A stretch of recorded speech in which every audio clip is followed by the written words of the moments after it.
जय श्रीमन नारायण। मेरे प्यारे भक्तों, आप सभी को प्रणाम।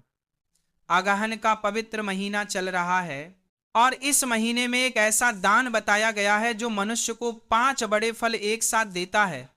यह दान है पान के पत्तों का दान, जिसे तांबुल दान कहा जाता है।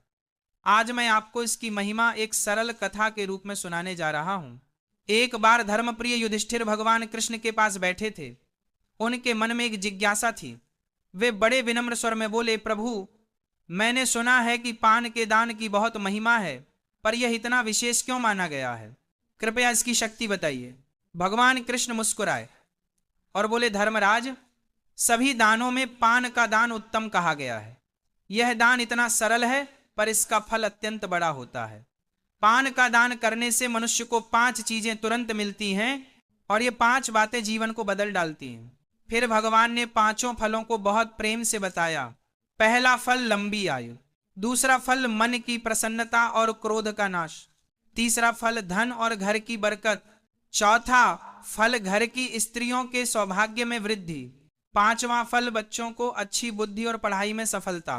भगवान बोले, जो पान का दान करता है उसका मन हल्का हो जाता है, पुराने तनाव दूर होने लगते हैं, घर में हंसी बढ़ती है और परेशानियां कम हो जाती हैं। युधिष्ठिर हैरान रह गए कि इतना साधारण सा पत्ता इतनी महान शक्ति रखता है।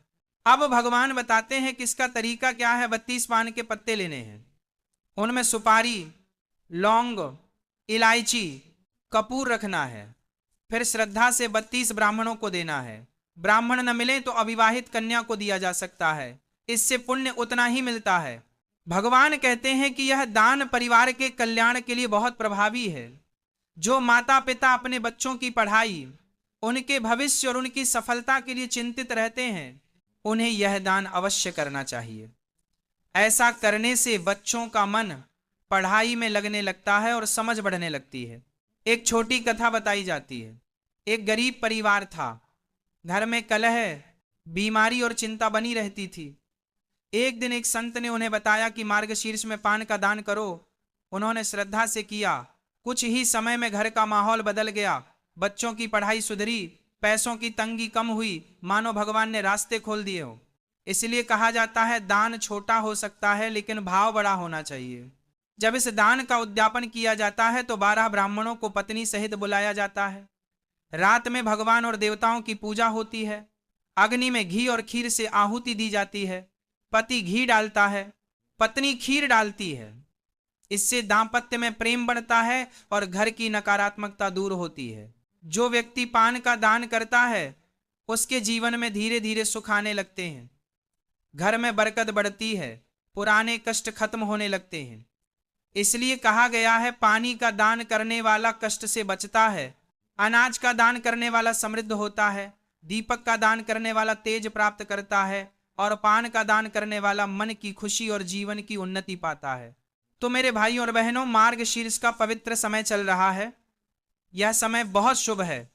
अपने सामर्थ्य के अनुसार आप 32 पत्ते ले लीजिए, उनमें लौंग, इलायची, सुपारी और कपूर रखकर किसी पात्र व्यक्ति को दे दीजिए। धीरे धीरे आपको इसके प्रभाव दिखाई देने लगेंगे। मन शांत होगा, परिवार में आनंद बढ़ेगा, बच्चे पढ़ाई में आगे बढ़ेंगे और घर में सुख समृद्धि आएगी। भगवान आपकी मनोकामनाएं पूरी करें, आपके घर परिवार में खुशी लाएं और आपको भक्ति के मार्ग पर आगे बढ़ाएं, यही मेरी शुभकामना है। बहुत बहुत धन्यवाद। हर हर महादेव। जय श्री कृष्णा।